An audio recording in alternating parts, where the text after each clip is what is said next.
So it's really great to be back in London. I mean, last week I was in Cybus here, meeting, I would say 11,000 bankers, all with black suit, just like me now. And one of the questions that people keep asking, why are you guys reinventing the wheel? And I'm sick of this question, so I said, yes, we are reinventing the wheel. That's exactly what we're doing. And if you think about it, the wheel actually has been under reinvention for actually a number of centuries. So today I'm not going to go through marketing. I will not share with you our products, roadmap, what kind of vision and everything that we have. Rather, I'll share with you the story by which STCPay started and how we were able to seriously make a major disruption to the market.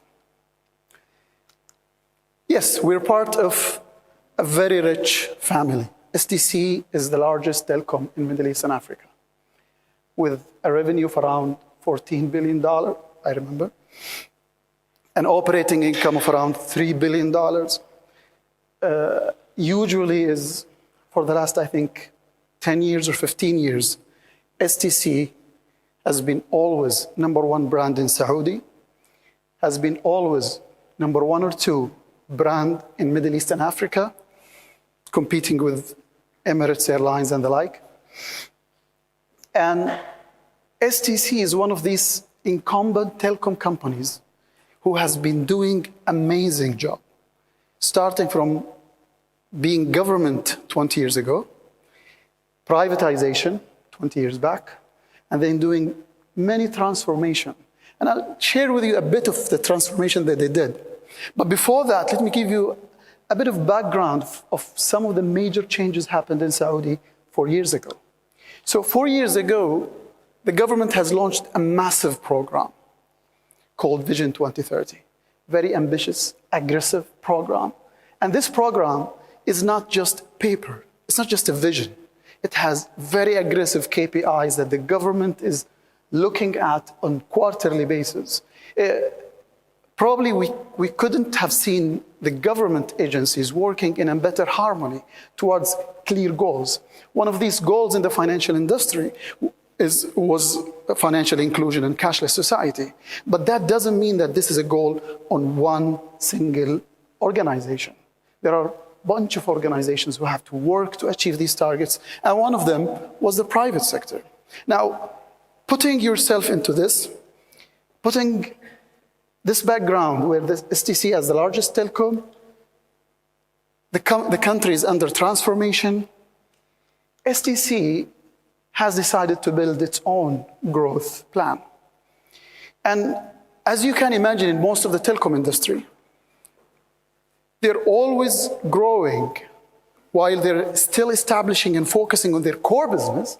They're also growing outside the core business. So they decided to focus on 3 main areas. One of them is IT, the second is media, and the third is, obviously here, financial industry.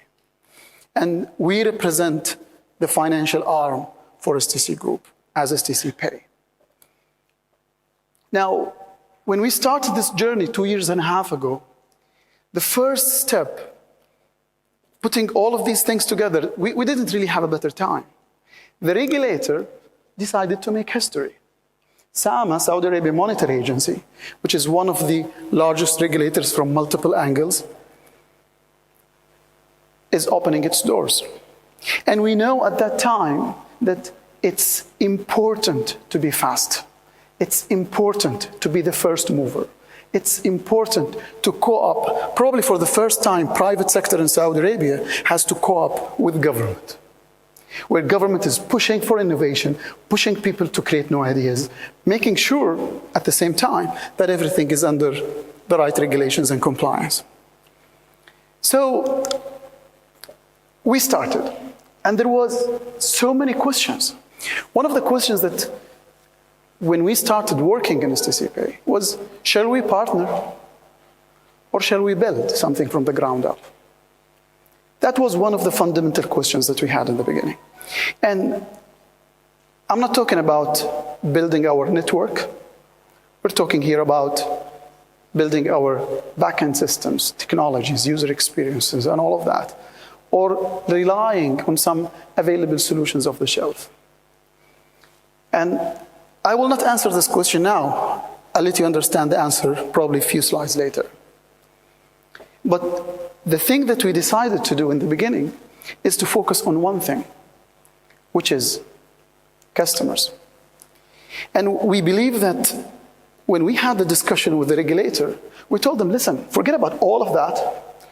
Let's decide what customer segment you want us to work on. We were not at all products driven.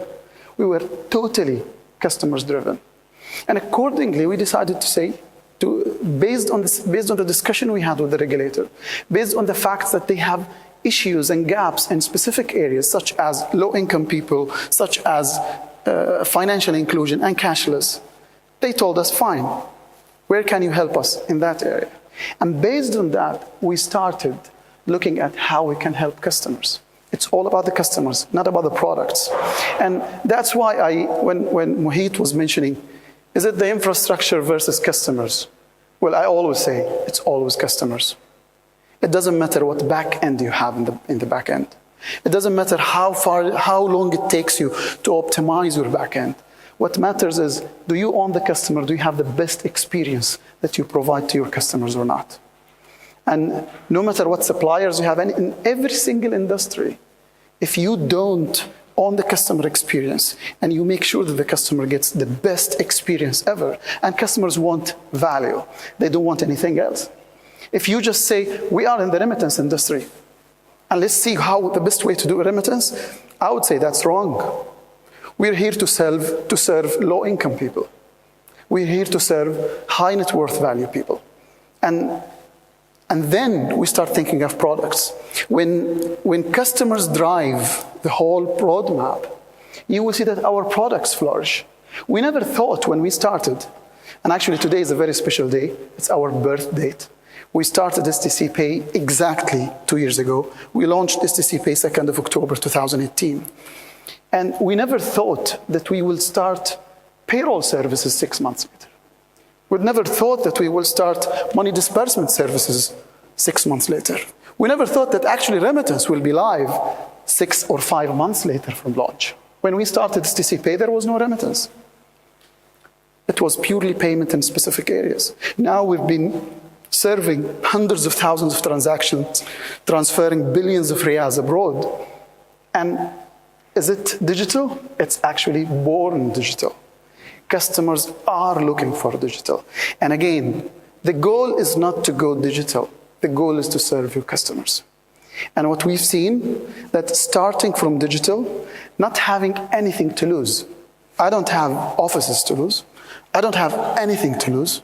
So I can go start from the drawing board and have this first principle designs. Think of our customers and see how can we help them best.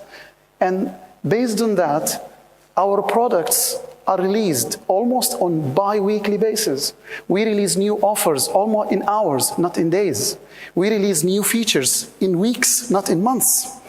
And this, one of the main things that we keep thinking about, especially being a financial institution, is that while being able to flourish, there are especially two main things that are at the corner of the organization. Compliance. And we don't see compliance and cybersecurity, both are super important for regulators, as costs. Again, we started from the beginning. We're now glad to be super efficient in the way we handle compliance and cybersecurity. We have a huge amount of automation. We use AI, we use cloud, we use machine learning, we use all these kind of things to make sure that our compliance can be done with the minimum cost possible, and yet more compliant and more accurate, and less prone for fraud and issues that are handled by human beings. We see compliance and cybersecurity as competitive advantages by which we protect our customers rather than costs that we have to leverage. For the time being, STCPay app, this is just one of the things, is probably the only financial app in Saudi Arabia that can never run on a jailbroken iPhone or a rooted Android. There were even group of hackers creating some kind of groups trying to hack STCPay and trying to make sure that they can run STCPay in an unsecure environment, so can they run their code, sniff the traffic and all of that, and they were all failing so far. We think that this is an advantage we bring to the customers rather than being a cost that we have to take and move to the next step, to move with the customers. STCPay is not about payments. Yeah, our name implies that we're doing payments, but isn't everything about payment? Okay, that's another school of thought where people say that even giving a loan is a payment, paying a loan is a payment, doing an remittance is a payment. So every single financial transaction is actually moving the money from one place to another, from one account to another. So it's some sort of a payment, whether it's domestic, international, and so forth. Some of the trends we've seen while we're working on building STCPay is micropayments. And we found that micropayments is a major area, and we think that it will grow dramatically worldwide. We've been able to find ways by which we were able now to serve a number of customers to move money with as small as 1 cent, 2 cents, abroad with almost zero fees cost, and still make money. With almost, well, still we make some effects. So we were able to help many customers moving money abroad inside with the minimum cost possible. And we think this is super important, not only for consumers, but also for businesses, especially those who want to distribute money, sometimes refunds, sometimes awards, sometimes different types of ways by which they want to give money to individuals for one reason or another. And we did not drive this. We did not sit in a room thinking of how we solve micropayments issues. We were just spending more time meeting our customers, seeing what kind of pains they have, what kind of problems. We actually have inside STCPay personas. I have another 30 or 40 slides presentation that we use internally for every single customer profile we have. We have someone called Khalid, who is a young Saudi guy. We have someone called Kumar, who's a driver in Saudi. For everyone, we build detailed stories for their life, from the minute they wake up all the way to the minute they sleep, for how they spend their weekends. And then we interview them, we sit with them, we understand what pains they have. And this is what drives all of our customers' products. One of the challenges, one of the things that we also see going in the market is payments is actually the last step. Payments is not the first step. So when you think of our we think of our customers, we see how we can go deeper in the engagement with them. Payment will be always the very last step. Customers don't want to move money just for the sake of moving money. They want to move money to pay their bills. They want to move money to pay other things for businesses or customers or split lunch. There are reasons for the money to move. And when you think behind the scenes on why customers want to move the money, the way you think of the customer's experiences will be different. One of the other findings, which probably disappointing for many of the people here in the room, is that based on our meetings with corporates and businesses, they're really disappointed with the financial industry. And in many cases, when we meet them and we discuss with them that, okay, that's possible, we can do that. They say, well, wait a second. Not a single financial institution told us that that's possible. We told them, why? Well, we can do that, but it will take us, it will take us a very long time, probably 3 weeks. I mean, that's a time frame usually we talk about, by the way.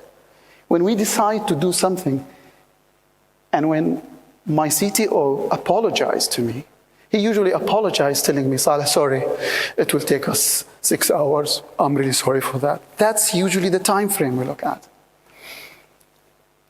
The reason corporates and businesses are losing hope in the financial industry is because how rigid the financial industry has been dealing with them. Those guys need customized solutions. They need special services. And financial industries come usually with their standards, and they just, you deal with it, take it or leave it. That's it. Okay, but that's not how they want to be served. And money is the easiest thing to play with in the digital world because it's all about numbers. And I had a discussion in a panel 3 weeks ago or 4 weeks ago about fintechs and banks and traditional financial institutions and fintechs. And what I'm saying is the biggest difference between traditional financial institutions and fintechs is not using technology. Because traditional financial institutions have been using technologies since ever. The difference is fintechs are not using technology. Fintechs are actually creating technology. And that's a fundamental difference. One of the major challenges, and I'll get back to that point later, one of the major challenges that we see is that settlements and reconciliation between financial institutions is still a big hassle. Yes, blockchain might solve part of this problem, but it's a big challenge, and it's still an issue, and it's still operationally consuming. We try, because we are born digital, we really challenge every single process. And this is one of these processes that we were, until now, we're not able to tackle 100% and make it fully 100% automated. We actually automated big part, but still there is a part where we're not able to have full automation. And speaking of blockchain, I always say to people, is blockchain the answer? Or is blockchain the question? I really don't know. So if you're overwhelmed with customers' pains, then you will be able to focus on finding the right solutions. If you're overwhelmed with blockchain, if you're overwhelmed with AI, if you're overwhelmed with cloud, you will really forget the customer. And what we say, keep all these technologies in the back of your mind, but put your focus on your customers. We use AI, we use cloud, we use part of blockchain, we use machine learning, we use all these technologies. But when needed, are they really adding value to us? That's the point. And I think we still believe that blockchain will add a huge value when it's actually used, especially in settlement and reconciliations between businesses, between financial institutions. But so far, in my opinion, nobody got it right. And so far, blockchain is meant to be collaborative-based approach. I wish that in this group, we create a blockchain between all the organizations that are here in this room, where we can create some sort of non-profit thing, where people, organizations can really rely on it for reconciliation and settlements. The minute it's used by a commercial entity, it's meaningless, because that's the root of blockchain. I think by now you realize what the answer of my first question, and you realize how STCPay is working. We are a software company. This is how we operate. This is how we run. We release features. We release products. This is how we're operating as an organization. Yes, we don't sell our software. We don't license our software. We've got so many people interested, many telecoms, many banks coming to us, asking us to bring the software to them so they can use it. But we're not here to sell software. We're interested to do financial partnerships. All of our commercial partnerships are financial partnerships. We deal with MTOs, we work with companies abroad, we deal with banks, we have agreements with everyone, but we don't sell our software. Is Amazon a logistics company or a software company? Is Uber a transportation company or a software company? So these companies, is Tesla an automobile company or a software company? The theory I have, not STCPay has, is that if you don't transform your company into a software company, you're doomed. Software companies will take over. End of story. That's the fact. If you don't have technology, not as a cost, if you have technology and software, the way you work and live and release features and release products and be agile, you're actually going to be taken over by companies who have software at the heart of their DNA and their operating model.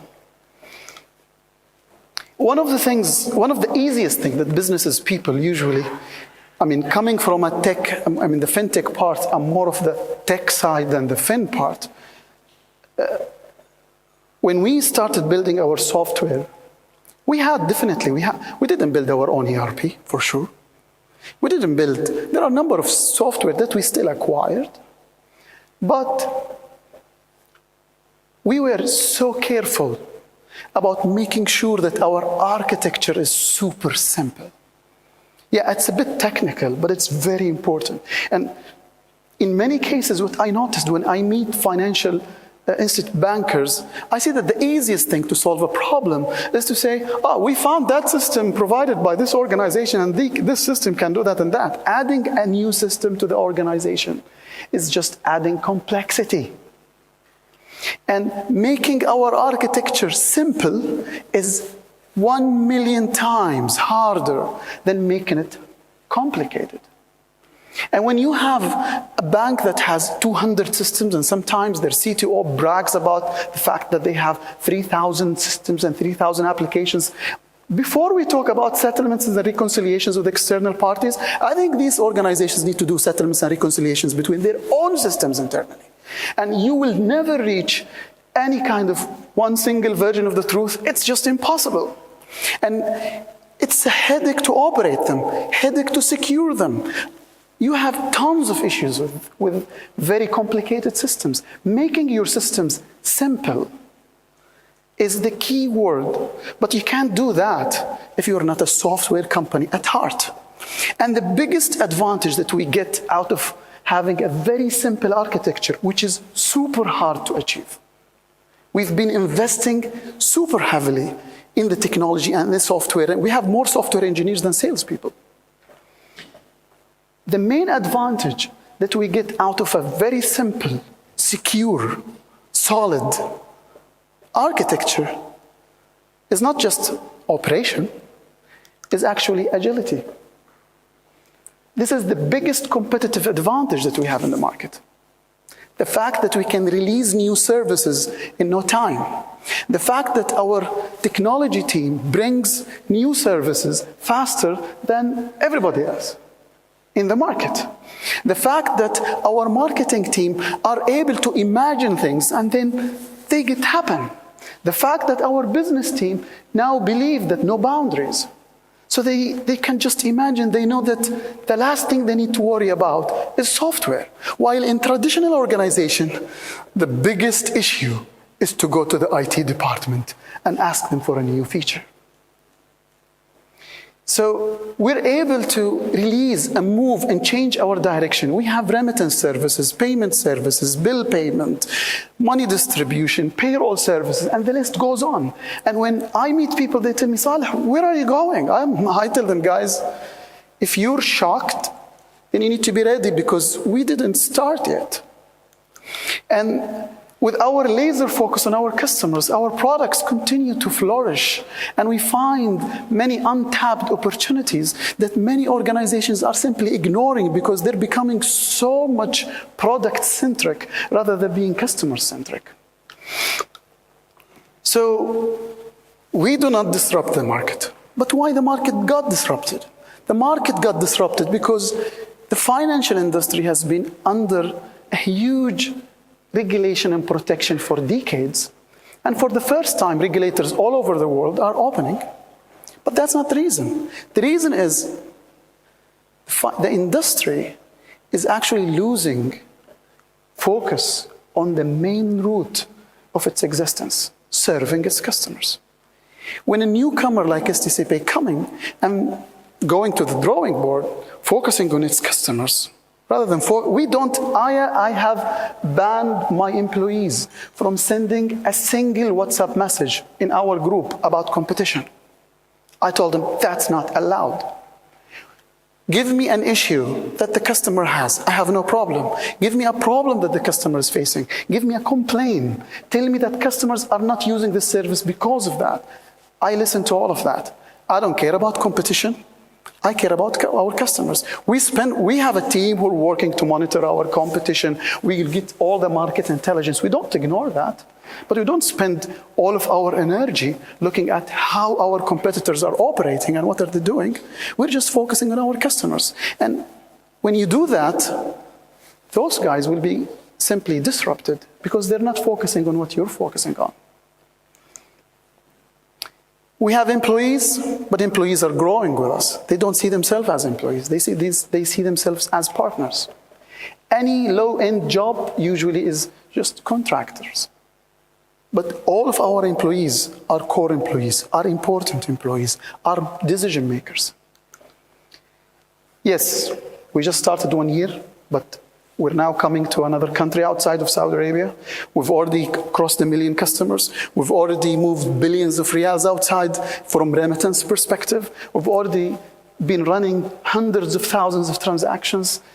The success that STCPay has been doing in the last period, that the entire industry was betting against, was just a major sign to say to every industry that just focus on your customers. Be a software-centric operation, and you will be able to change the world. This is the last slide I have.